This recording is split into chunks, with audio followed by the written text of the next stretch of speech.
저는 오태영입니다. 36살 서울 구로구의 평범한 아파트에 사는 공기업 사무직원입니다. 2020년 3월 코로나가 막 시작되면서 세상이 어수선했죠. 마스크 구하기도 힘들고 회사도 재택 근무로 바뀌면서 집에서 보내는 시간이 많아졌어요. 그래도 우리 집은 따뜻했어요. 아내와 5살 딸 은지가 있었으니까요. 아내는 35살 중소기업 마케팅팀 대리인데 성실하고 꼼꼼한 성격이라 회사에서 인정받는 편이었죠. 저는 야근이 잦았지만 퇴근 후 은지가 아빠 하며 달려오는 모습에 하루의 피로가 풀렸어요. 아내는 늘 저녁을 차려놓고 기다렸고 셋이 식탁에 앉아 밥을 먹으며 웃는 게 일상의 전부였어요. 지금 생각해보면 그때가 가장 행복했나 싶습니다. 그날 아침 아내가 재택 근무하면서 화상회의 준비로 바빴어요. 여보, 오늘 중요한 미팅 있어. 회사 시스템 업그레이드 때문에 컨설턴트 온대. 아내가 노트북 앞에서 커피를 마시며 말했죠. 목소리에 살짝 긴장이 묻어났지만 평소처럼 씩씩했어요. 저는 은지를 유치원에 데려다주고 회사로 출근했는데 그날따라 교통체증이 심해서 짜증이 났어요. 그래도 아내가 집에서 열심히 일하는 모습이 떠오르니 마음이 좀 풀렸죠. 그때는 몰랐어요. 그 화상회의가 우리 가정에 어떤 파도를 일으킬지. 오후에 아내가 전화했어요. 오늘 컨설턴트 분이랑 미팅했는데 좀 웃겼어. 마스크 구하기 힘들다고 농담하더라고. 아내의 목소리가 살짝 밝았어요. 그래? 어떤 사람이야? 무심코 물었죠. IT 컨설턴트인데 이름이 윤석훈이래. 나이는 우리보다 좀 많고 유머 감각이 있더라. 아내가 웃으며 대답했어요. 그때는 별일 아니라고 생각했어요. 그냥 업무로 만난 사람, 그게 다인 줄 알았죠. 석훈이란 이름도 그냥 스쳐 지나가는 이름일 거라 믿었어요. 집에 돌아오니 은지가 거실에서 블록을 쌓고 있었고 아내는 주방에서 된장찌개를 끓이고 있었어요. 냄새 좋네. 제가 웃으며 말하자 아내가 오늘 좀 신경 썼지 하며 눈을 찡긋했어요. 평범한 저녁이었죠. 그런데 아내가 식탁에서 문득 말했어요. 여보, 요즘 회사 일이 좀 스트레스야. 코로나 때문에 정신없어. 그 말에 가슴이 살짝 철렁했어요. 아내가 힘들어하는 걸 내가 눈치 못 챘나 싶었죠. 괜찮아, 내가 옆에 있잖아. 그렇게 위로했지만 마음 한구석이 무겁더라고요. 그날 밤 아내가 노트북을 확인하며 미소를 짓는 걸 봤어요. 뭐해? 물으니 회사 메일 확인하는 중이야. 하며 화면을 덮었죠. 별일 아니라고 생각했어요. 그냥 일 때문이겠지. 하지만 그 미소 어딘가. 그날 이후로 아내의 모습이 조금씩 달라진 것 같았어요. 코로나 때문에 재택 근무가 계속되면서 집에 있는 시간이 많아졌지만 왠지 아내와의 대화는 줄어들었죠. 아내는 은지를 돌보면서도 회사 일을 병행하느라 바빴어요. 어느 날 저녁 은지가 열이 나서 아내가 밤늦게 병원에 다녀왔더라고요. 여보, 은지 괜찮아? 퇴근 후 물었는데 아내가 한숨을 쉬며 말했어요. 괜찮을 거야. 약 먹이고 재웠어. 아내는 고개를 끄덕였지만 눈빛이 피곤해 보였어요. 그때 내가 더 신경 썼어야 했는데 야근 때문에 정신없던 저는 그냥 다행이다 하고 넘어갔죠. 지금 생각해보면 그 무관심이 아내의 마음에 빈틈을 만든 것 같아요. 며칠 후 아내가 또 석훈이라는 사람의 얘기를 꺼냈어요. 오늘 줌 미팅했는데 석훈 씨가 육아 얘기 공감해줬어. 프리랜서라 시간 자유롭다더라. 아내가 웃으며 말했는데 그 웃음이 어딘가 생기 있어 보였어요. 그래? 무슨 얘기했는데? 무심코 물었죠. 그냥 은지 때문에 정신없다고 했더니 자기 조카도 비슷하다고 하더라고. 아내의 목소리가 살짝 밝았어요. 별일 아니라고 생각했지만 가슴 한구석이 묵직했어요. 내가 못해준 위로를 다른 누군가가 해주고 있다니 기분이 묘했죠. 그러던 어느 날 아내가 카톡을 확인하며 미소를 짓는 걸 또 봤어요. 뭐해? 물으니 회사 동료랑 자료 공유하는 중이야. 하며 폰을 덮었죠. 그때는 그냥 넘어갔지만 그 후로 아내가 카톡을 확인하는 빈도가 늘어났어요. 밤늦게까지 폰을 붙잡고 있는 날도 많아졌죠. 한 번은 은지가 엄마 나랑 놀아줘 했는데 아내가 잠깐만 엄마 회사 일 마무리해야 해 하며 폰을 놓지 않더라고요. 이상하다 싶었어요. 아내는 원래 은지를 최우선으로 챙겼던 사람이었으니까. 5월쯤 아내가 회사에서 석훈이라는 사람과 계약 연장했다고 했어요. 매주 화상 상담해야 해서 좀 바빠질 거야. 아내가 저녁 먹으며 말했죠. 그래, 힘들면 말해. 내가 도울게. 대답했지만 사실 야근에 치여서 제대로 신경 못 썼어요. 그때 아내가 카톡으로 누군가와 계속 연락하는 걸 봤어요. 화면을 흘깃 보니 석훈이라는 이름이 떴죠. 심장이 살짝 빠르게 뛰었어요. 업무 얘기겠지 하면서 애써 넘겼지만 그 이름이 자꾸 머릿속에 맴돌았어요. 어느 날 밤 아내가 소파에 앉아서 카톡을 확인하며 키득거리는 걸 봤어요. 뭐가 그렇게 재밌어? 물었더니 아내가 살짝 당황한 얼굴로 그냥 동료가 웃긴 짤 보냈어. 하며 폰을 껐어요. 그 순간 뭔가 잘못되고 있다는 직감이 들었어요. 아내의 그 미소, 그 당황한 눈빛, 어딘가 낯설었죠. 지금 생각해보면 그때 이미 아내의 마음은 조금씩 멀어지고 있었나 봅니다. 석훈이라는 사람과의 대화가 점점 더 깊어지고 있었던 거예요. 2020년 6월쯤이었던 걸로 기억해요. 코로나 거리두기가 좀 풀리면서 세상이 조금씩 정상으로 돌아오는 것 같았어요. 아내는 여전히 바빠 보였고 회사에 출근하는 날이 늘어났죠. 여보, 오늘 석훈 씨가 회사 온대. 시스템 점검 마무리해야 해서. 어느 날 아침 아내가 출근 준비하며 말했어요. 그래, 잘하고 와. 무심코 대답했지만 석훈이란 이름이 자꾸 신경 쓰였어요. 아내가 화장대 앞에서 립스틱을 바르는 모습이 평소보다 신경 쓴 것 같았거든요. 그냥 일 때문이겠지 하며 넘겼죠. 그때는 몰랐어요. 그날이 아내의 마음을 완전히 흔들어 놓을 줄은. 그날 저녁 아내가 평소보다 늦게 들어왔어요. 미래야, 오늘 좀 늦네. 물었더니 석훈 씨랑 자료 정리하다가 스타벅스에서 커피 마셨어. 아내가 마스크를 벗으며 말했죠.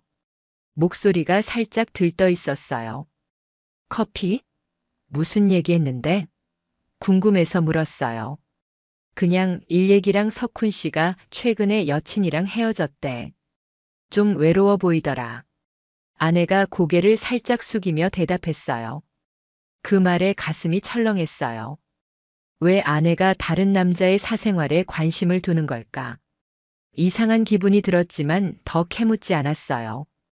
그 주말 아내가 은지를 데리고 공원에 간다고 했어요. 여보, 나 은지랑 산책 좀 다녀올게. 마스크 챙겼어. 아내가 밝게 말하며 나갔죠. 은지가 엄마 그네 타고 싶어. 하며 뛰어가는 소리가 들렸어요. 평범한 주말이 지났죠. 그리고 월요일 아내가 늦게 들어왔어요. 오늘 회사에서 뭐 했어? 물었더니 석훈 씨랑 시스템 테스트했어. 좀 복잡해서 정신 없었네. 아내가 피곤한 척했지만 눈빛이 어딘가 반짝였어요. 심장이 빠르게 뛰었어요. 뭔가 잘못되고 있다는 느낌이 강해졌죠. 7월 초 아내가 주말에 회사 자료 정리해야 한다며 나갔어요. 은지는 유치원 친구 집에 놀러 갔고 저는 집에서 혼자 TV를 보고 있었죠. 아내가 돌아온 건 밤 10시가 넘어서였어요. 미래야, 자료 정리가 그렇게 오래 걸려? 물었더니 아내가 살짝 당황하며 석훈 씨가 자료 정리 도와줬어. 근데 좀 늦어졌네. 애써요. 그때 아내의 옷에서 은은한 향수 냄새가 났어요. 평소 안 쓰던 향이었죠. 숨이 막혔습니다. 아내가 석훈의 오피스텔에 다녀왔다는 걸 한참 시간이 지난 나중에 알게 됐어요. 아내는 집에 돌아와 은지를 품에 안으며 미소 지었어요. 은지야, 엄마 사랑해. 그 목소리가 평소처럼 따뜻했지만 저는 알았어요. 아내의 마음이 흔들리고 있다는 걸. 죄책감이 아내를 괴롭히는 것 같았지만 동시에 석훈과의 시간에 끌리는 것도 사실이었죠. 그날 밤 아내가 잠든 후 카톡 알림이 울렸어요. 화면을 흘깃 보니 석훈이란 이름이 떴죠. 온몸에 전율이 흘렀습니다. 뭔가 해야겠다는 생각이 들었지만 어디서부터 시작해야 할지 막막했어요. 그저 아내의 숨소리를 들으며 천장만 바라봤죠. 2020년 7월 여름이 한창이었고 제 마음은 점점 무거워졌어요. 아내의 외출이 잦아지면서 집에 들어오는 시간이 자꾸 늦어졌죠. 여보, 오늘 또 늦었네. 어느 날 밤 아내가 11시 넘어 들어오자 물었어요. 회사에서 자료 정리하다 정신없었어. 아내가 마스크를 벗으며 말했는데 평소 안 쓰던 향수 냄새가 코를 찔렀어요. 심장이 빠르게 뛰었어요. 그 향수 어디서 났지? 아내가 옷장 문을 열며 새 원피스를 걸어놓는 모습도 눈에 들어왔어요. 그 옷 새로 샀어? 무심코 물었더니 응, 세일하길래. 아내가 살짝 눈을 피하며 대답했죠. 뭔가 이상했어요. 아내는 원래 옷에 돈 잘 안 쓰는 사람이었으니까. 며칠 뒤 아내가 소파에 앉아서 카톡을 확인하며 미소 짓는 걸 또 봤어요. 화면을 흘깃 보니 석훈 이름이 또 떴죠. 가슴이 철렁했어요. 뭐해? 물었더니 아, 회사 동료랑 자료 얘기해. 아내가 급히 폰을 껐어요. 그 당황한 표정, 숨기는 게 있다는 직감이 들었죠. 한 번은 은지가 엄마 왜 맨날 폰만 봐? 했는데 아내가 엄마 바빠서 그래, 미안. 하며 얼버무렸어요. 그 모습에 숨이 막히고 머리가 어지러웠어요. 아내가 은지한테도 거짓말을 하는 걸까? 회사 동료인 민수랑 점심 먹다가 문득 물어봤어요. 야, 부부가 자꾸 카톡 확인하고 외출 많아지면 뭐냐? 민수가 피식 웃으며 말했죠. 그거? 바람 피는 거 아냐? 그 농담에 온몸에 전율이 흘렀습니다. 설마 우리 와이프는 안 그래? 대답했지만 마음은 이미 흔들렸어요. 민수가 장난이야. 근데 요즘 카톡 해킹 많다던데 조심해. 했던 말이 계속 맴돌았죠. 그날 밤 아내가 또 늦게 들어왔어요. 미래야, 요즘 너무 늦네. 무슨 일 있어? 조심스레 물었어요. 그냥 회사 일이 바빠서 그래. 아내가 피곤한 척했지만 눈빛이 흔들렸어요. 그 순간 더 이상 참을 수 없었어요. 증거가 필요했어요. 아내가 정말 나를 속이고 있는지 알아야 했죠. 잠을 이루지 못하고 천장만 바라봤어요. 다음 날 회사에서 몰래 카톡 메시지 확인 방법 찾아봤어요. 뭔가 해야겠다는 결심이 섰죠. 하지만 막상 아내 폰을 확인하려니 손이 떨렸어요. 이게 맞는 걸까? 내가 너무 예민한 걸까? 머릿속이 하얘졌어요. 그 결심 이후 마음이 무거웠어요. 아내의 폰을 확인한다는 게 쉬운 일이 아니었죠. 아내가 샤워하는 동안 몰래 폰을 봤는데 비밀번호가 바뀌어 있었어요. 심장이 빠르게 뛰었어요. 언제 바꾼 거지?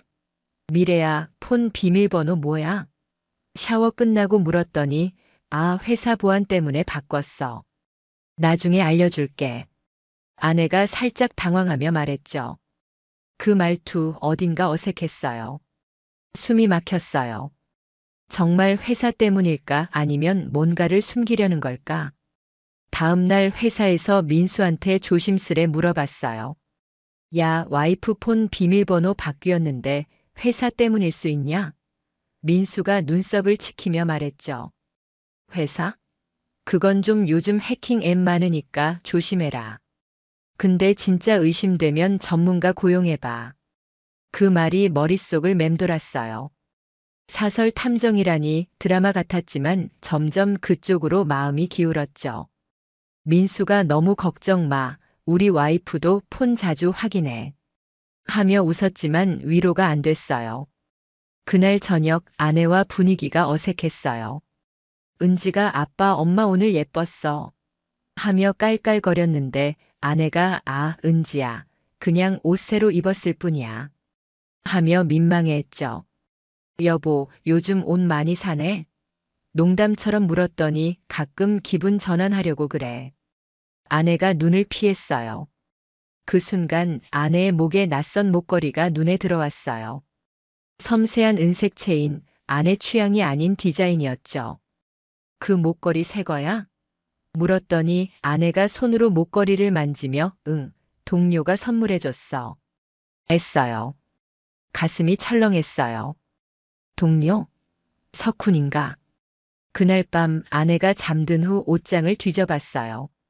목걸이 상자를 찾았는데 안쪽에 투미래, 늘 고마워, S라고 적힌 쪽지가 있었어요. S, 석훈이 맞나? 온몸에 전율이 흘렀습니다. 이게 뭐지? 선물이 왜 이렇게 은밀해? 머릿속이 하얘졌어요. 아내가 정말 나를 속이고 있는 걸까? 다음 날 회사에서 몰래 사설 탐정 사이트를 찾아봤어요.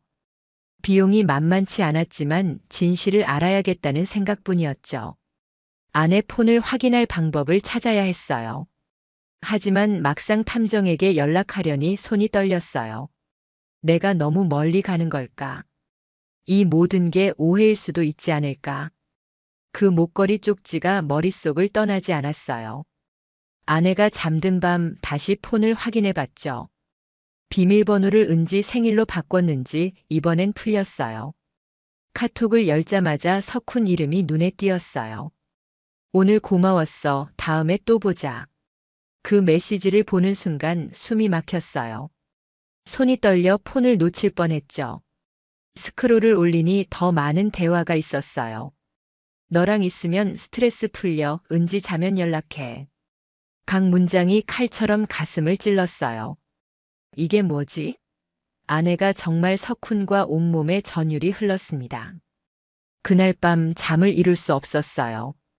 아내의 숨소리를 들으며 천장만 바라봤죠. 다음 날 아침 은지를 유치원에 데려다 준 후 아내와 마주 앉았어요. 미래야, 우리 얘기 좀 해. 떨리는 목소리로 말했죠.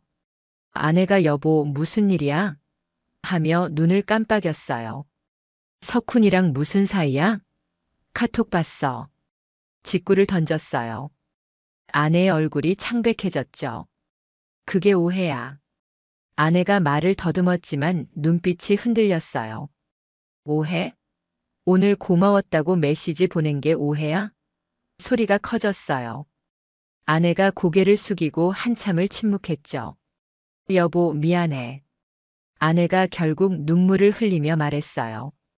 석훈 씨랑 감정적으로 가까워졌어. 회사 일로 자주 만나다 보니까 그 말을 듣는 순간 머릿속이 하얘졌어요. 가까워져? 그게 무슨 뜻이야? 바람 피운 거야? 분노가 치밀었어요. 아내가 그렇게까지 심각한 건 아니야. 그냥 내가 약해진 거야. 하며 울었지만 귀에 안 들어왔어요. 4년 동안 믿었던 아내가, 은지의 엄마가 날 배신했다니. 가슴이 찢어지는 아픔이 밀려왔어요. 언제부터야? 겨우 물었어요. 6월부터 미안해, 여보. 아내가 손을 뻗었지만 뿌리쳤어요. 은지는? 우리 가족은 어쩌려고? 소리쳤죠. 아내가 은지한테 절대 상처 주고 싶지 않아. 끝낼게 제발 하며 애원했어요. 그 눈물, 진심인지조차 의심스러웠어요. 모든 게 무너지는 느낌이었어요. 그날 밤 거실 소파에서 혼자 맥주를 마셨어요. 아내가 방에서 울고 있었지만 다가갈 마음이 없었죠. 이걸 어떻게 해야 하나? 이혼? 은지는? 머리가 복잡했어요. 하지만 한 가지는 분명했어요. 이대로 끝낼 순 없다는 거. 그날 이후 집 안 공기가 차가웠어요. 아내와 눈도 제대로 안 마주쳤죠. 은지가 아빠, 엄마 왜 울어? 물을 때마다 가슴이 찢어졌어요. 괜찮아, 은지야. 엄마 좀 피곤한 거야. 달래며 웃었지만 속은 엉망이었어요. 이혼 생각도 했지만 은지 얼굴 볼 때마다 그건 답이 아니란 걸 알았죠.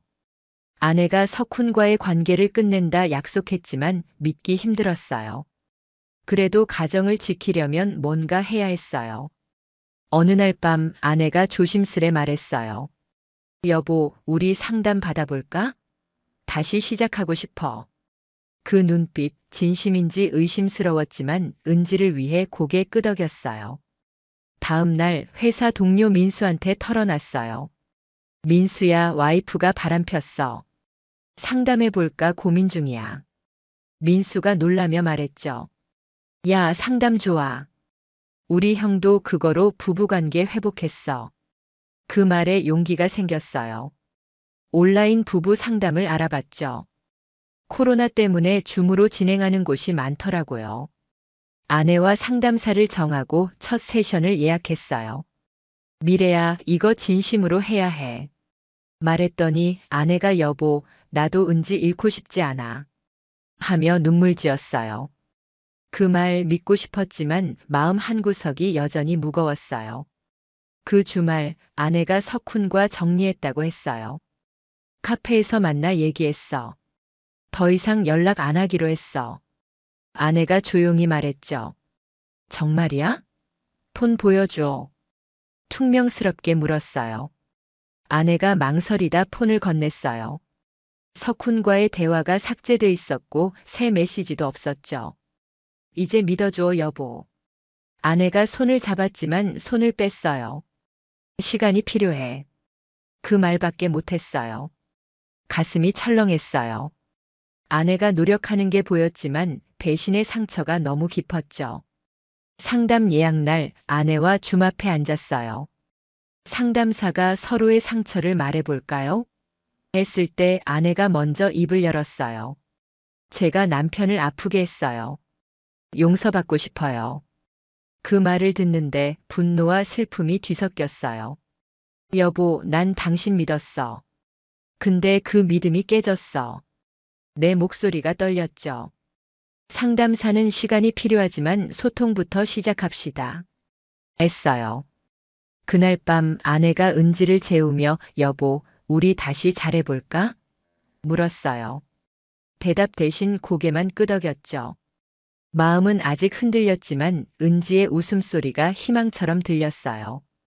2020년 8월 말 상담이 시작되면서 집 안 분위기가 조금씩 바뀌었어요. 처음엔 어색했죠.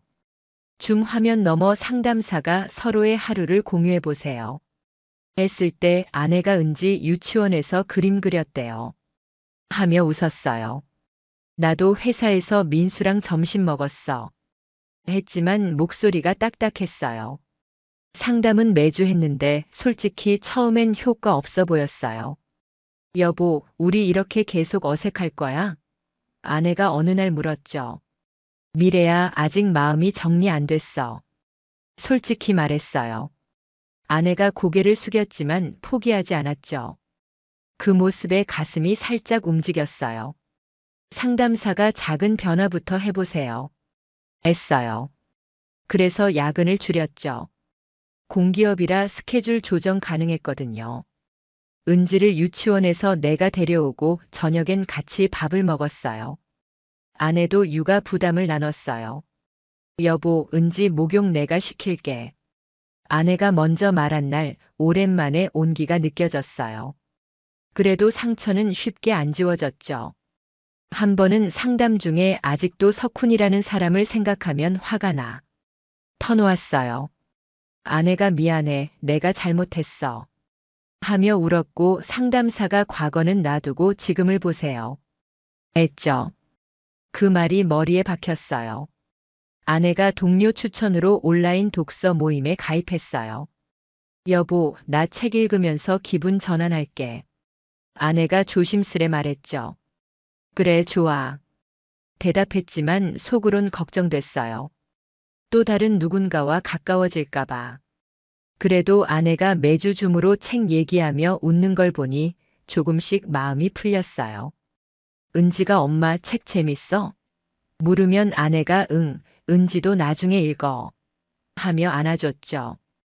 그 모습에 숨이 막혔어요. 이게 내가 지키고 싶었던 가정 아닌가. 어느 날 저녁 은지가 아빠 엄마랑 놀자 하며 블록을 가져왔어요. 아내와 셋이 블록 쌓으며 깔깔거렸죠.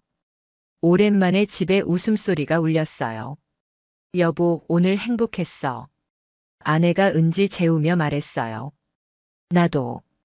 짧게 답했지만 진심이었어요. 상담 덕분인지 아내의 노력 때문인지 가정이 서서히 살아나는 것 같았어요. 그래도 마음 한구석엔 불안이 남아 있었죠. 이 온기가 진짜일까? 다시 배신당하는 건 아닐까? 그 생각이 자꾸 고개를 들었어요. 2020년 9월 가을이 오면서 집안이 점점 안정됐어요. 상담을 석 달째 하면서 아내와 대화가 늘었죠. 여보, 오늘 은지 유치원에서 뭐 했는지 알아? 아내가 저녁 먹으며 물었어요. 뭐 했는데?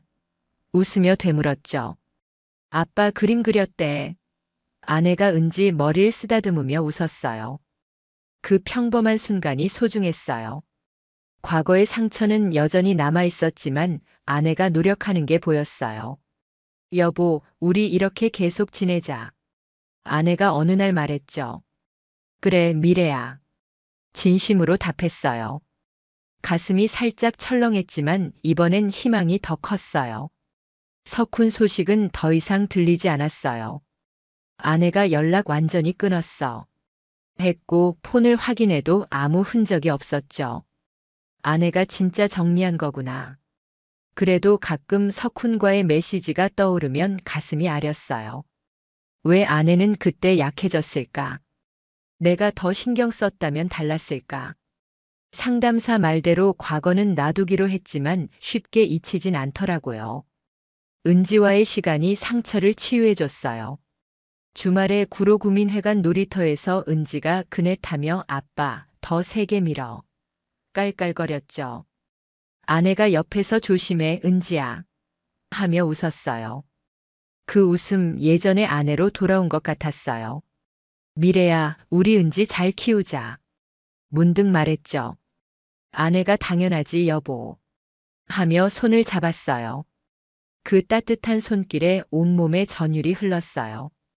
이게 가족이구나 다시 느꼈죠. 어느 날 밤 은지가 잠든 후 아내와 소파에 앉아 TV를 봤어요.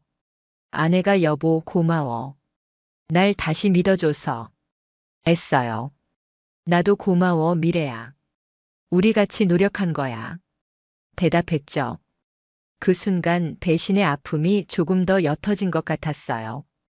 완전히 사라지진 않았지만 은지와 아내가 내 곁에 있으니 충분했어요. 앞으로 어떤 일이 있어도 소통하며 지내자고 다짐했죠. 하지만 마음 한구석 작은 불안이 아직 남아 있었어요. 이 평화가 계속될까? 하지만 가을 바람이 시원해질 무렵 날씨와는 다르게 우리 집은 따뜻해졌어요. 은지의 웃음소리가 다시 집을 채웠죠. 어느 저녁 아내가 된장찌개를 끓이고 은지가 아빠, 나도 젓가락 쓸래. 하며 깔깔거렸어요. 여보, 은지 젓가락 잘 쓰네. 아내가 웃으며 말했죠. 그러게, 우리 딸 최고야. 나도 웃었어요. 그 순간 지난 몇 달의 아픔이 멀게 느껴졌어요. 배신, 분노, 상처 모두 지나갔죠. 지금 이 평범한 저녁이 내가 지키고 싶었던 전부였어요. 상담은 계속했어요. 아내와 매주 줌으로 상담사와 얘기하며 소통하는 법을 배웠죠.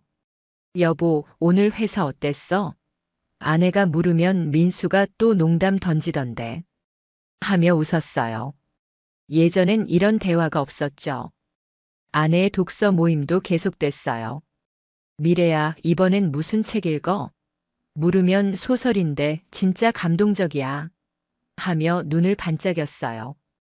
그 웃음에 가슴이 철렁했어요. 이게 진짜 아내의 모습이구나. 은지가 어느 날 말했어요.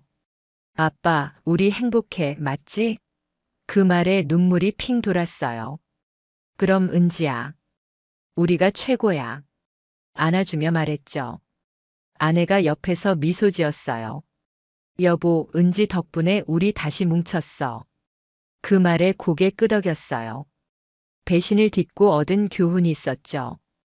가족은 소통으로 지키는 거고 사랑은 믿음 위에 세워진다는 거. 아내가 약해진 순간 나도 무관심했던 걸 반성했어요.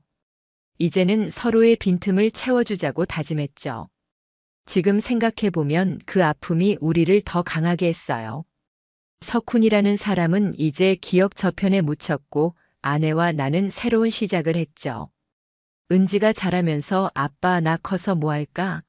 물을 때 뭐든 할 수 있어. 아빠가 지켜줄게. 약속해요.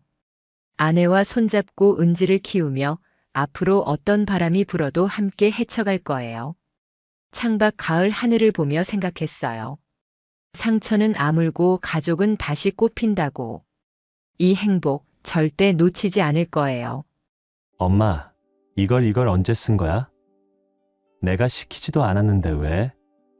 이놈아, 지금 그게 문제야? 이 상황에 따질 게 그거밖에 없어?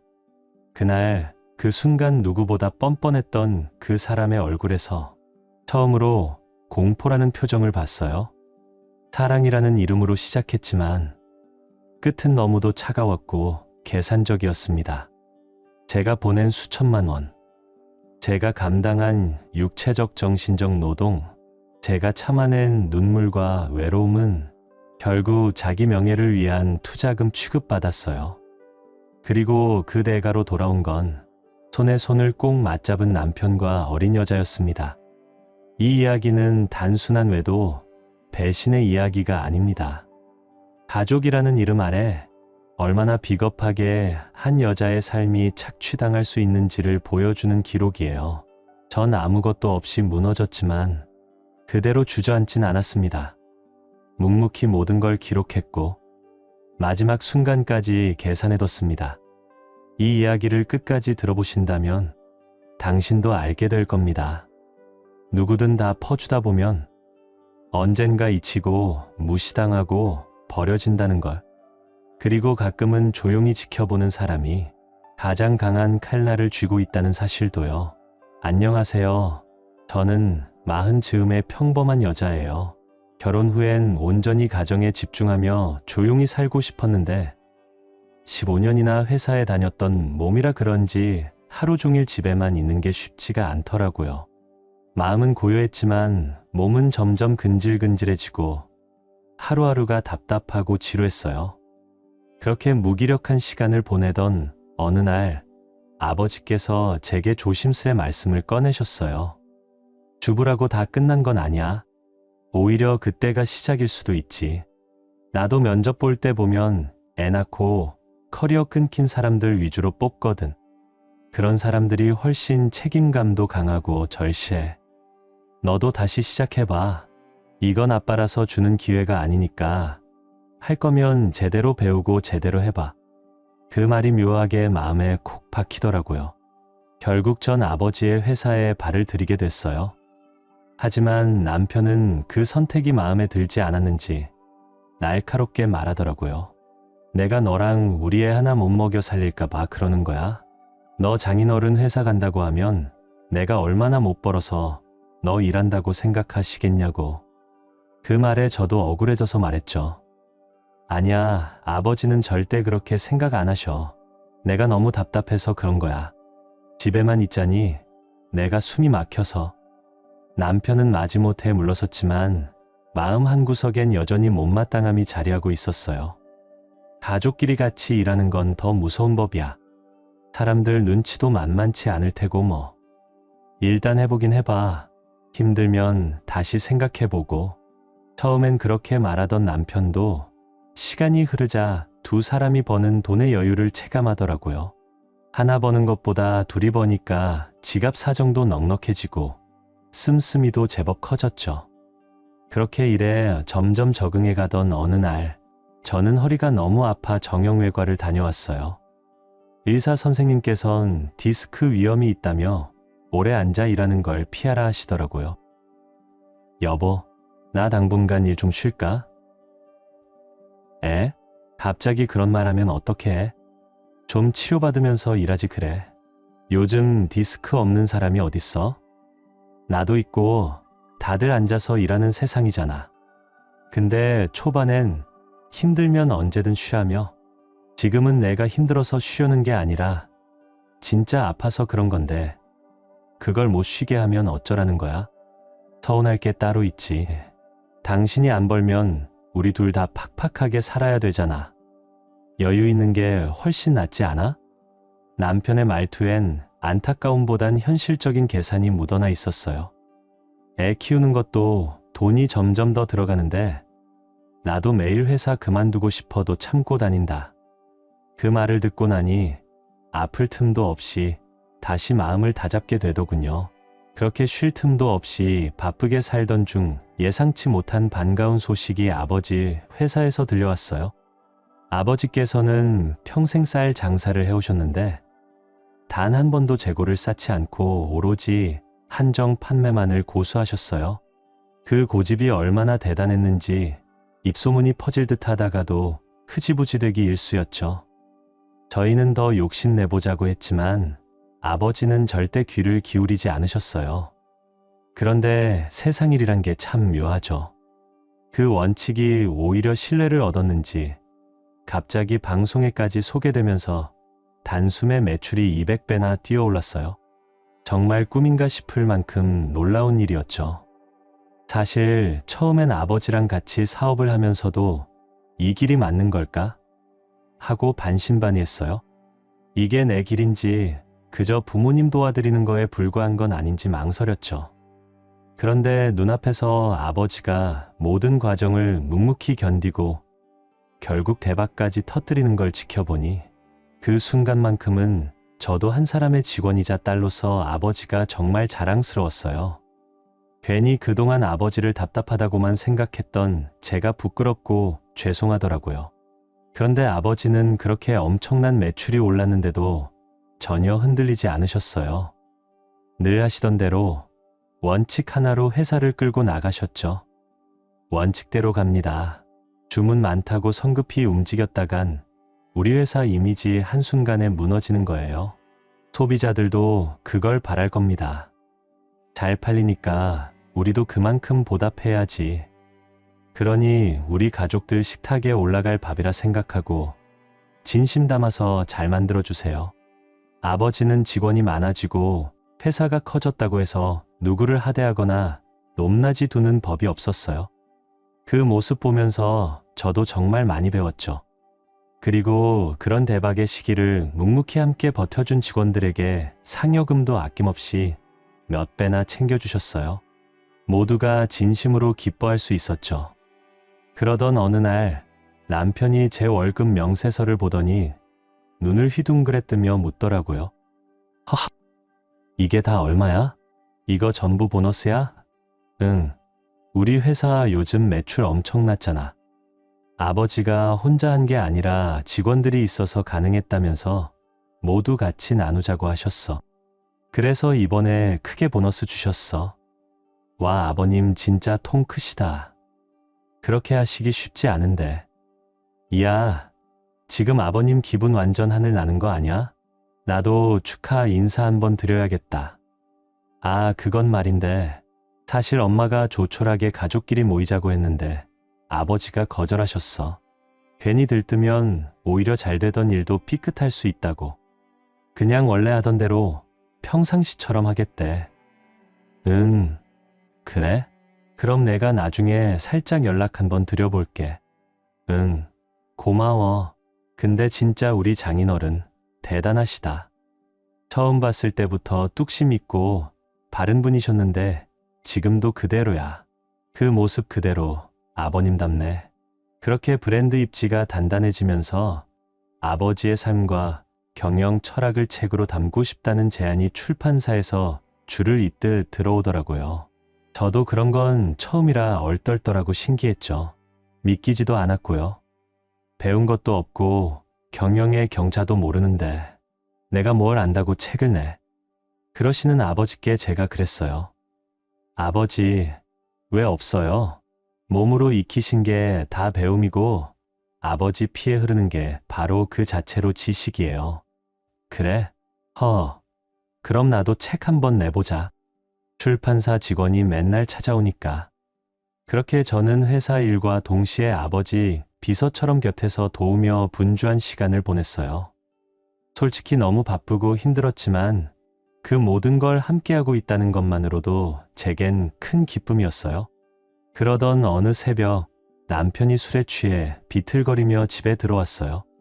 신발도 신은 채로 현관에 대자로 누워버리더니 이러는 거예요. 당신은 모르지. 나도 꿈이 있어. 나도 꿈이 있다고. 아니, 대체 어디서 이렇게 마셨어? 일단 일어나. 신발부터 좀 벗고. 내가요. 공부가 얼마나 하고 싶었는지 당신 몰라요. 엄마, 아빠도 돈 없다고 하지 말라 그랬지만 나는 진짜 너무 하고 싶어서 죽겠더라고요. 지금까지도. 순간 저는 너무 놀랐어요. 이 사람이 지금 무슨 말을 하는 거지? 얼마나 마셨길래 이러는 거야? 여보, 무슨 일이야? 왜 이렇게 취했어? 나도 꿈 있었어. 근데 가난한 집에서 다 보고 자랐잖아. 이래서 돈 벌어오라고 하니까 나는 공부고 뭐고 그냥 포기할 수밖에 없었어. 우리 장인어른은 얼마나 좋냐? 사업도 잘 되고 하고 싶은 거 다 하고 난 끝났어. 이번 생은 그냥 끝난 거라고. 나는 이제 아무것도 못해. 그냥 멍청하게 이렇게 살다가 죽는 거지 뭐. 여보, 아니, 여보 왜 그런 말을 해? 누가 그래? 당신 인생 끝났다고. 당신 인생 끝났다고? 평소라면 술 냄새도 싫어하던 사람이었는데 그렇게 만취한 채로 현관에 쓰러진 남편의 모습은 낯설고 안쓰러웠어요. 정신없는 상태로 중얼거리던 그 말들. 이제 끝났어. 공부가 하고 싶었는데 돈 벌어야 해서 못했어. 듣고 있으니 가슴 한쪽이 아려왔죠. 그래서 다음 날 아침 콩나물국을 끓여놓고 조심스레 물었어요. 여보, 어제 술 마시고 집에 와서 했던 말 혹시 기억나? 난 그 얘기 듣고 밤새 마음이 너무 안 좋았어. 남편은 머쓱한 듯 고개를 숙였어요. 미안해. 괜히 쓸데없는 얘기한 거야. 그냥 술김에. 혹시 누가 당신 학벌 가지고 뭐라 했어? 무슨 공부를 그렇게 하고 싶었던 건데? 나한테 솔직히 말해줘. 알고는 있어야 하잖아. 한참을 머뭇거리던 남편은 한숨을 내쉬며 말문을 열었어요. 예전부터 나 학벌 가지고 갈구던 부장 하나 있었거든. 근데 얼마 전 회식 자리에서 또 사람들 앞에서 대놓고 학벌 얘기 꺼내더라. 진짜 개망신당했지. 나라고 공부 더 하고 싶지 않았겠어?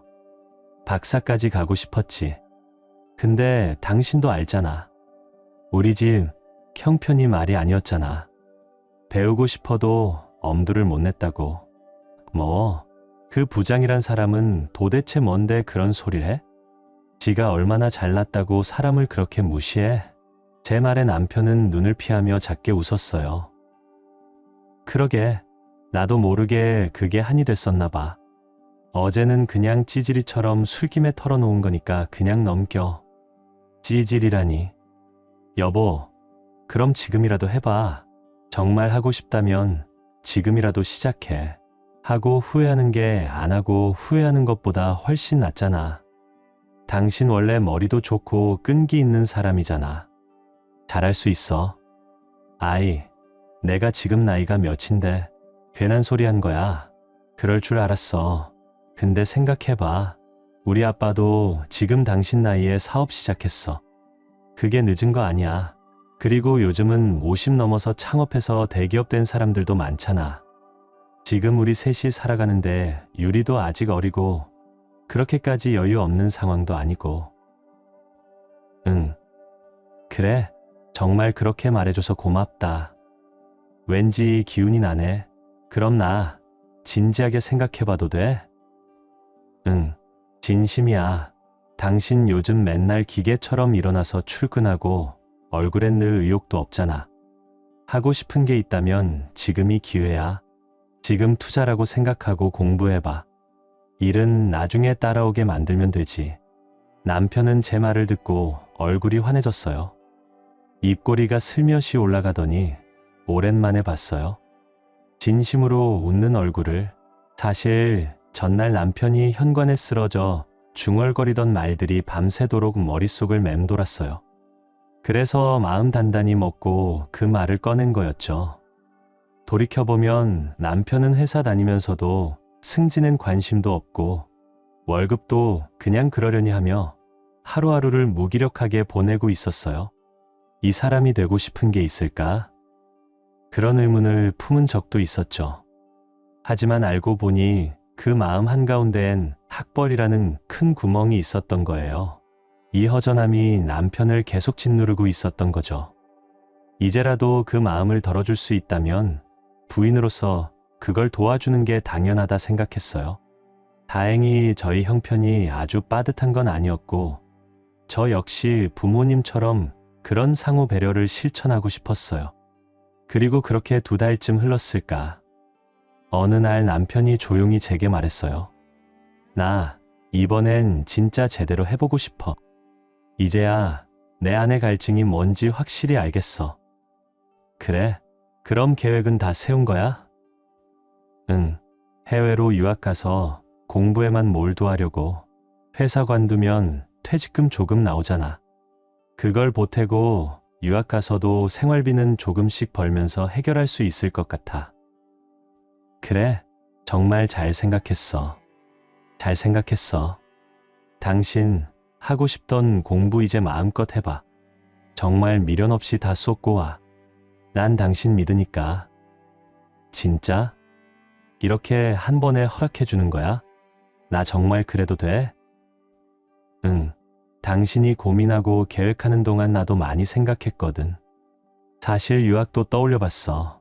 그동안 당신도 열심히 벌고 쉼 없이 일했잖아. 부부라는 게 서로 번갈아가며 뒷바라지하는 거지. 꼭 누가 정해진 것도 아니고. 요즘 세상에 누가 먼저 나서느냐가 중요한 게 아니잖아. 한국에선 이것저것 눈치 볼 일도 많고 집중도 힘들 테니 차라리 외국 나가서 공부하는 게 낫겠다 싶었어. 우리처럼 가족 중 한 명이 유학을 가면 나머지는 한국에 남아 묵묵히 뒷바라지하는 모습 흔히 보이잖아요. 그게 꼭 남자여야만 하는 이유는 없다고 생각했어요. 그래서 이번엔 제가 남편을 믿어주고 그 꿈을 응원하기로 했죠. 남편도 제 말에 감격한 듯 눈을 반짝이며 말했어요. 당신이 내 아내라서 진짜 감사해. 정말 고마워. 유학 가서 알바 같은 건 생각도 하지 않을게. 그 시간에 공부만 집중할게. 뒷바라지는 당신이 해준다고 하니 난 당신과 우리 유리 생각하면서 열심히 할게. 그래. 고마워. 유리도 분명 많이 보고 싶겠지. 당신이 유리가 커가는 모습을 놓치는 건지 아빠 노릇을 못하는 건지 많이 고민했단 말. 나도 마음 아팠어. 근데 돌아와서 제대로 갚으면 되지. 유리도 언젠가 아빠 마음을 이해할 날이 올 거야. 그리고 매일 영상통화하면 되잖아. 갚을 생각은 나중에 하고 지금은 공부에만 집중해. 두고두고 한이 되지 않게 후회 남기지 말고. 응, 우리 남편 화이팅! 그렇게 저는 남편을 유학길에 올려보냈고 제 일에 몰두하기로 마음을 굳혔어요. 미국은 물가도 만만치 않아서 매달 거의 800만 원 가까운 돈을 보내야 했어요. 남편이 그동안 모아둔 돈을 일부 꺼내 쓰긴 했지만 돌아왔을 때 빚부터 갚느라 지치게 하고 싶진 않았기에 최대한 제가 감당하려고 애썼죠. 처음 몇 달 동안은 남편도 모든 게 새롭고 신이 나는지 매일 먼저 영상통화를 걸어왔어요. 어디를 다녔는지, 뭘 배웠는지, 유리가 얼마나 컸는지 얘기하며 우리 셋 모두 웃었죠. 그런데 시간이 좀 지나니 남편에게 향수병이 온 건지 유리도 많이 보고 싶다고 하더라고요. 방학 때 너희가 놀러 오면 같이 미국 여행 다니자. 그 말에 저도 덩달아 설렜죠. 그런데 이상하게도 그 시기를 넘긴 뒤부터 남편의 연락이 점점 뜸해지기 시작했어요. 예전엔 늘 남편이 먼저 전화를 걸었는데 이젠 제가 먼저 연락해야 할 때가 많아졌고 그마저도 거절되는 일이 잦았죠. 처음엔 이제는 생활에 익숙해졌구나, 바빠졌나 보다 하고 넘겼지만 몸이 멀어지면 마음도 멀어진다더니 진짜 우리가 그런 사이가 되는 건 아닌가 싶은 날들이 많았어요. 돈 보내는 날짜는 칼같이 돌아오는데 소식 없는 남편에게 이 돈을 보내는 게 맞는 건지 점점 의문이 들었어요. 그리고 더 아픈 건 우리 유리. 유리도 점점 아빠의 존재를 희미하게 잊어가는 것 같았어요. 그게 제 마음을 가장 찢어놓았죠. 그러던 어느 날 바쁜 업무에 치이다가 남편에게 보내기로 했던 송금 날짜를 깜빡하고 말았어요. 은행 갈 틈도 없이 하루가 훅 지나가 버렸죠.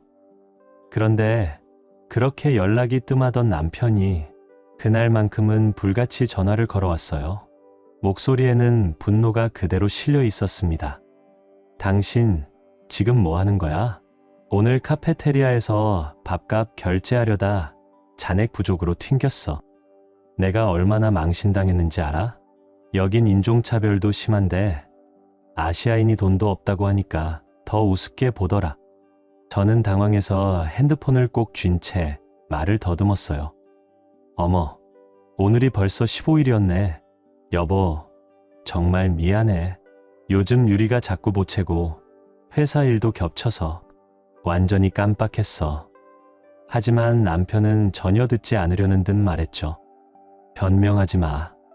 그게 깜빡할 일이야. 나는 여기에 아무도 없고 오직 당신만 믿고 버티고 있어. 당신은 가족이라도 있잖아.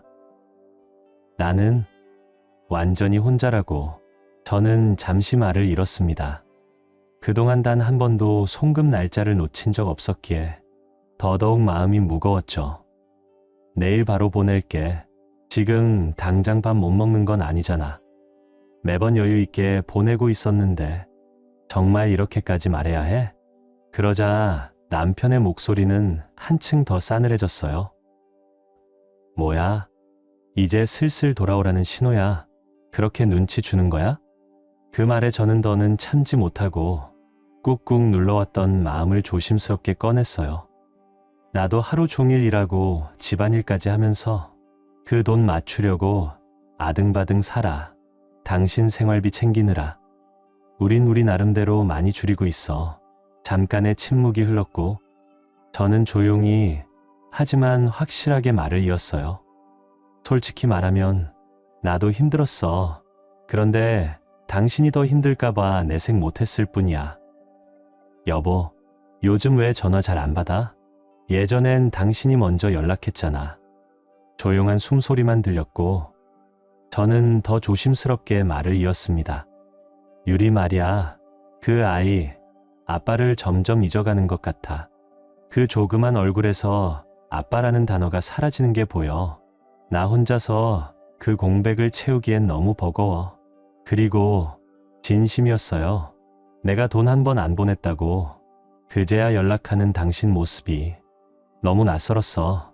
보고 싶어서 연락한 거였는데 내 마음은 어디에 놓아야 해? 이윽고 남편의 목소리가 낮아졌습니다.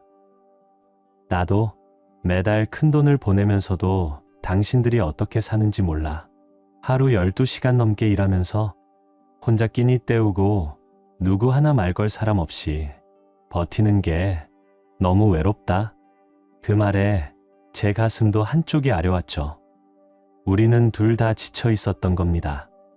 같은 시간을 다른 외로움으로 살아내고 있었어요. 뭐야? 지금 그동안 해준 걸 들먹이는 거야? 유아기 얘기 처음엔 당신이 먼저 꺼냈잖아. 나보고 하고 싶은 거 있으면 지금이 기회라고 그랬잖아. 근데 이제 와서 마치 내가 억지로 떠난 것처럼 말하네. 그래. 그럼 다 포기할까? 논문이고 뭐고 다 던져버리고 그냥 돌아가자. 힘들게 쌓아온 거 다 내려놓고 막노동이라도 하면서 살면 되겠지. 그걸 원하는 거야, 당신? 정말 생각할수록 서운하다. 여기서 얼마나 많은 남편들이 가족 그리워하면서 버티고 있는 줄 알아? 전화도 조심스럽게 하고 생활비 부족한데도 혼자 다 감당하려고 노력해. 근데 당신은 날 이해해주기는커녕 날 죄인 취급하고 있어. 나도 숨 막혀. 하루 종일 연구실에 갇혀서 말 한마디 못하고 밥도 제대로 못 먹고 사람 하나 없는 이곳에서 내가 얼마나 외로운지 그건 생각해 본 적 있어? 난 그냥 돈만 받아 쓰는 기생충처럼 보이나 봐. 하지만 그게 아니야. 나 하루하루 한국 돌아가서 뭘 해야 할까 고민만 하면서 산다. 그 불안감, 그 막막함, 당신은 몰라. 그리고 당신 아버지 얘기까지 꺼내고 싶진 않았는데 솔직히 부럽기도 했어. 자수성가하시고 원칙 지키면서도 성공하신 분. 당신은 그런 아버지 밑에서 뭐든 안정적으로 준비할 수 있었잖아.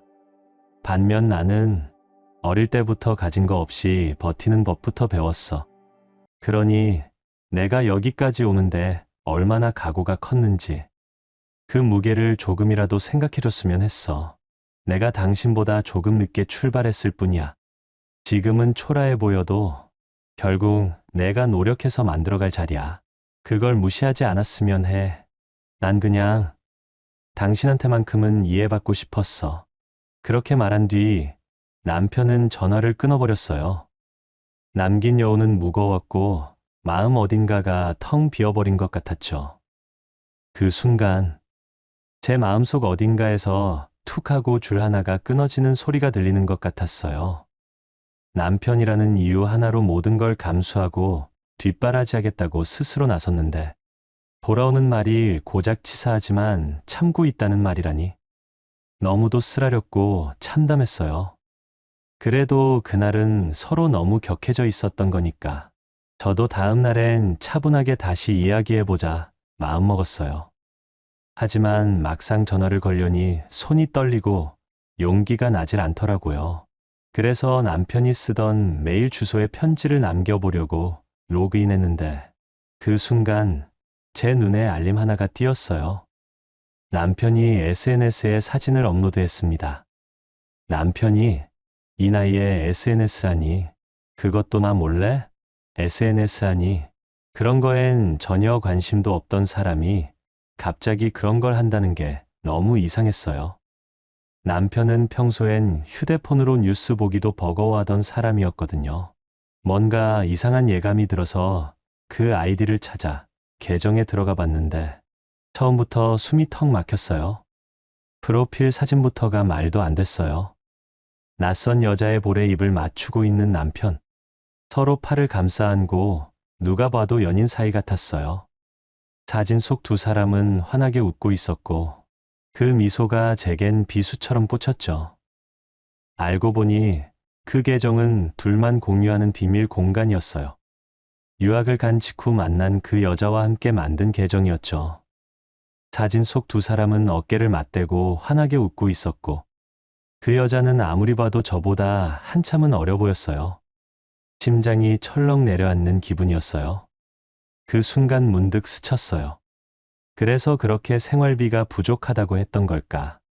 그 돈으로 함께 밥을 먹고 함께 여행하고 내가 모르는 일상들을 만들어가고 있었던 거겠죠. 나는 딸과 함께 아등바등 하루를 버티며 때로는 대충 끼니를 때우고 회사 일에 치이며 지내고 있었는데 그 사람은 다른 여자와 함께 새로운 삶을 살고 있었던 거예요. 생각할수록 숨이 막혔어요. 가족을 생각하겠다며 미안하다, 보고 싶다 했던 그 말들이 전부 거짓말처럼 느껴졌어요. 그 얼굴이 떠올랐고 한때 사랑했던 사람이라는 게 믿기지 않을 만큼 낯설게 느껴졌어요. 당장 전화해서 따지고 지금 당장 돌아오라고 소리치고 싶었어요. 하지만 그동안 보낸 시간과 노력, 그리고 내 마음이 너무 많이 쏟아졌기에 그 순간엔 도저히 감정만으로 움직일 수가 없었어요. 결국 전 다음 날 시댁으로 바로 찾아갔어요. 어머, 웬일이니? 큰성이한테 무슨 일 생긴 거니? 네, 생겼더라고요. 어머니도 아셔야 할 것 같아서요. 전 말없이 핸드폰을 꺼내 그 사진을 보여드렸어요.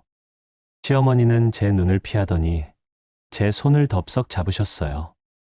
애미야, 미안하다. 정말로 미안하다. 내가 큰 성이 대신 빌게.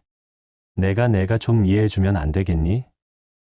남자들 살다 보면 다들 한 번쯤은, 어머니, 한 번쯤 뭐요? 그런 짓을 다들 한 번쯤은 한다고요? 그럼 아버님이 그러셨어도 어머니는 가만히 계셨어요? 그건 한 번은 그럴 수도 있는데 매달 800만 원씩 받아가면서 해외에서 이런 짓 하라고 제가 돈 보낸 거 아니에요. 저도 힘들어요. 제가 무슨 돈 찍어내는 기계예요? 그 사람 아빠잖아요. 유부남이에요. 연애하는 청춘도 아니고요. 알아. 나는 다 알아. 내가 얼마나 희생했는지. 그러니까 내가 이렇게 빌잖니. 어머니, 정말 죄송하지만 이번 일은 저도 준비가 필요해서요. 앞으로 들어가는 비용에 대해서 간단한 서면 동의서라도 남겨주실 수 있을까요? 혹시라도 나중을 대비해서요. 그 말을 들은 시어머니는 눈이 동그래지며 되물으셨어요. 동의서라니 가족끼리 그런 걸 왜 써야 하니? 지금 당장 뭘 요구하는 건 아니에요. 그냥 혹시라도 나중에 오해 없도록 제 마음의 준비라고 생각해 주세요. 그래, 내가 뭘 못 해주겠니? 내가 조건이 있다면 그렇게 하자. 유리애미, 너만 괜찮다면 나는 뭐든지 할게. 남편 돌아오면 그때 다시 이야기하고 결정할게요. 그래. 고맙다. 애미야, 정말 고맙다. 그놈의 자식 돌아오면 나도 정신 바짝 차리게 만들 거야. 그건 어머니 뜻대로 하세요. 저는 지금은 조금 더 지켜보려 해요. 멀리 떨어져 있는 만큼 성급히 판단하면 오히려 더 큰 오해가 생길까 봐요. 그러니까 유리 아빠가 돌아오는 날까지 어머니도 그냥 조용히 지켜봐 주세요. 그렇게 저는 어머니께 동의를 받아 문서로 남겨두었어요. 더는 남편의 잘못된 관계의 생활비를 무책임하게 보태줄 수는 없었거든요. 그리고 그날 이후로 저는 아무 말도 하지 않았어요. 영상통화는커녕 전화 한 통조차 하지 않았고 그저 돈만 보내며 묵묵히 시간이 흘러가길 기다렸죠. 혹시라도 남편이 먼저 사과해 오면 그때 내 마음이 어떨까? 혼자 수없이 상상했지만 그런 일은 일어나지 않았어요. 결국 그건 제 혼자만의 착각이었죠. 김칫국 먼저 마신 거였어요. 그리고 시간이 흘러 1년이 더 지나고 드디어 남편이 유학 생활을 마치고 한국으로 돌아오는 날이 다가왔어요. 공항에 마중 나갈 생각은 전혀 없었는데 시어머니께서 같이 가자고 손을 잡아 끌더군요. 결국 도살장 끌려가는 소처럼 저는 유리를 데리고 공항에 나가 있었습니다. 그런데요, 공항에 나타난 남편놈은 제가 사진으로만 봤던 그 여자와 손을 꼭 잡고 아주 당당하게 걸어 나왔어요. 저는 믿을 수가 없었죠. 정말 양심이란 걸 싸그리 팔아먹고 온 모양이더라고요. 시어머니는 그 모습을 보자마자 다급히 아들에게 달려가며 소리쳤어요. 하지만 저는 그냥 그 자리에 굳은 채 서 있었어요. 남편과 그 어린 상간녀의 얼굴을 뚫어지게 쳐다보며 이 광경을 절대 잊지 말자고 제 마음속에 새겼죠. 아, 뭐야? 당신 온다는 얘기 못 들었는데 왜 온 거야? 왜 왔냐고? 당신은 몇 년 만에 마주한 아내랑 딸 앞에서 그딴 소리가 먼저 나와? 나도 오기 싫었어. 당신 어머니가 꼭 가자고 하니까 따라 나선 거야. 그리고 옆에 있는 저 여자는 뭐야? 왜 다정하게 손까지 잡고 같이 나오는 건데? 얘 친구랑 같이 왔나 보네. 일단 가자.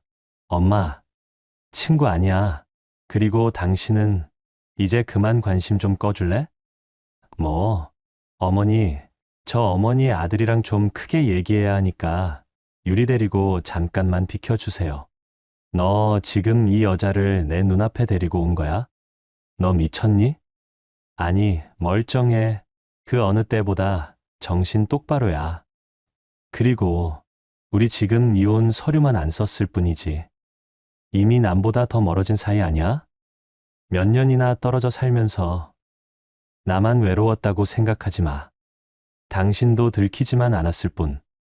무슨 삶을 살았는지 나도 몰라. 그 말에 제 숨이 잠시 멎었어요. 하지만 그는 거기서 멈추지 않았죠. 그리고 그동안 지원해준 거? 물론 고맙지. 근데 솔직히 말해서 그 정도는 받을 자격이 있다고 생각해. 내가 그냥 놀기만 한 것도 아니잖아. 저는 치를 떨며 말했어요. 그래서 지금 와서 등을 돌리겠다는 거야? 돈 다 받아먹고 이제 나랑 유리는 필요 없다는 거지. 남편은 미간 하나 꿈쩍하지 않았어요. 그래, 이미 다 받았고 이제 교수 임용만 통과하면 월천은 기본이야. 그 정도면 새 출발하기에 충분하지. 그리고는 비열하게 웃으며 덧붙였어요. 그래도 마지막 인사는 해야지. 장인어른한테 전해줘. 그 소똥 냄새나는 돈. 나 참 잘 써먹었다고. 솔직히 말해서 더럽긴 해도 쓸 땐 좋더라. 그 순간 제 안에서 무언가가 툭 하고 끊어졌어요. 지금 뭐라고 했어? 그 더럽다는 돈 번 사람이 누군지. 정말 모르고 하는 소리야? 그는 코웃음을 치며 쏘아붙였죠. 왜? 너 지금 나보다 돈도 못 벌잖아. 입만 살았지 실속은 없지. 그게 다 어디 배운 데 없는 집에서 자라서 그래. 말투도 사고방식도 수준이 안 맞아. 난 이제 명예도 있고 커리어도 있고 앞으론 제대로 살아야 돼. 너처럼 냄새나는 과거 붙잡고 살 수는 없어. 그러니까 부탁인데 제발 좀 꺼져줘. 조용히. 그러곤 어린 여자 허리를 자연스럽게 감싸며 비웃듯 제 앞을 지나갔어요. 이제 늙은 건 필요 없어. 충분히 써먹었으니까 됐어. 시어머니는 말없이 고개를 숙인 채 그대로 주저앉았어요. 저는 그 모습을 조용히 바라보다가 입가에 싸늘한 웃음을 머금었죠. 알아? 지금 이 순간 내가 너 위에 있어. 그날이었어. 내가 바람핀 사진 본 바로 그날. 그때부터 모든 준비는 끝났지. 내가 미쳤다고 그런 꼴을 당하고도 가만히 있었을 것 같아? 가방에서 문서를 꺼내 그의 발밑에 툭 던졌어요. 봤어? 거기 날짜도 있고 조건도 있어. 공증도 받았고 녹음도 다 남겼어. 넌 지금부터 내 채무자야. 다음 주까지 정리 안 되면 법대로 갈 거야. 남편의 얼굴은 점점 하얘졌고 숨소리조차 어색할 만큼 당황했죠. 야, 이건 아니잖아. 이러면 우리 집 다 날아가. 진짜 압류 들어올 수도 있다고. 저는 피식 웃으며 쏘아붙였어요. 그러게, 소똥 냄새 난다며? 그 더럽다는 돈으로 얼마나 잘 살았냐. 그러니까 그 더러운 내 돈 이제는 그만 입에 올려. 깨끗하게 갚아. 앞으로는 내 능력으로 살아봐. 말만 번지르르하게 떠들더니 실속 없는 인생 이제 진짜 보여줄 시간이야. 애 아빠라는 작자가 책임감은커녕 인간으로서 자격도 없구나. 그 순간 남편이 휘청이며 말했어요. 잠깐만 엄마 이걸 언제 쓴 거야? 나한텐 아무 말도 안 했잖아. 그러자 시어머니가 소리쳤죠. 이놈아, 지금 그게 중요해? 너 때문에 우리 다 끝장날 판이야. 빨리 애미한테 무릎 꿇고 빌어. 정신 안 차릴래? 내가 내 짓 알고 바로 썼어. 그 순간부터 넌 이미 끝난 거야. 그리고 참고로 말해두지. 아까 너랑 그 여자 공항에서 손잡고 나온 거? 영상으로 다 찍혀 있어. 이혼 소송은 물론이고 상간녀 위자료 청구도 같이 들어갈 거야. 유학 갔다 왔다더니 머리는 폼으로 달고 다녔나 보네. 대낮에 그렇게 대놓고 불륜 인증을 해? 덕분에 증거는 아주 깔끔하게 확보했지. 고맙더라. 진심으로. 시어머니는 눈물범벅이 된 얼굴로 빌기 시작했고 남편은 결국 제 옷자락을 붙잡으며 애원했어요.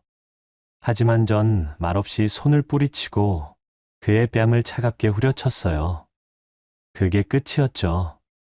그 사람은 제가 벌어다 준 돈으로 호의호식하다가 통장 잔고가 영원이 된 순간, 비로소 현실을 마주했어요. 유학만 마치면 인생이 자동으로 풀릴 줄 알았겠죠. 하지만 세상은 그렇게 만만하지 않아요.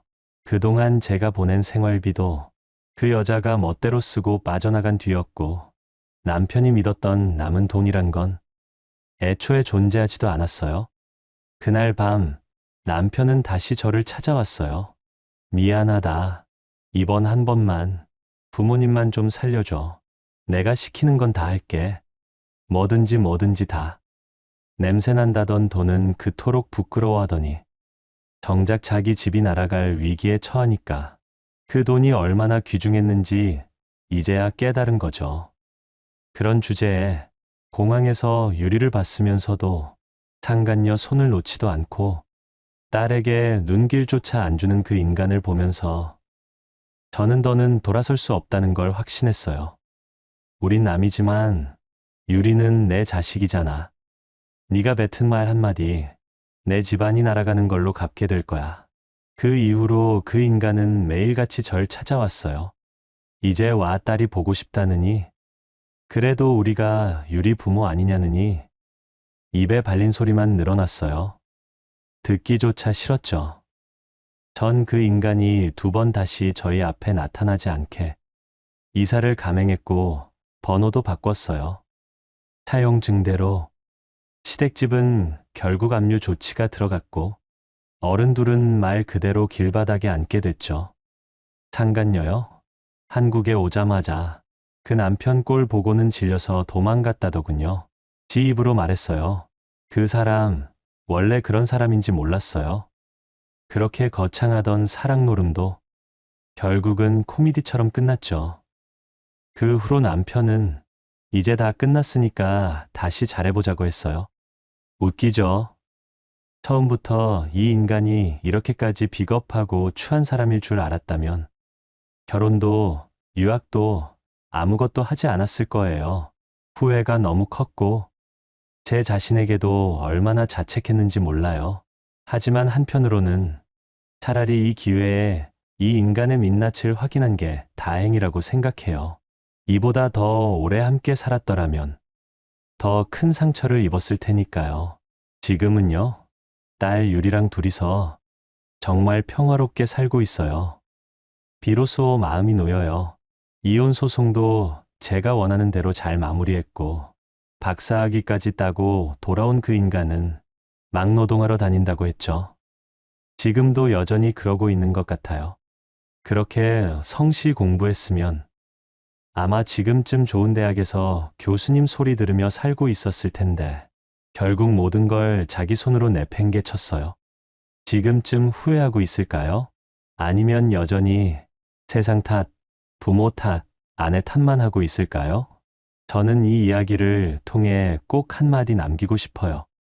해외에 가족을 보내고 한국에서 뒷바라지하는 분들, 한 번쯤은 진지하게 생각해 보세요.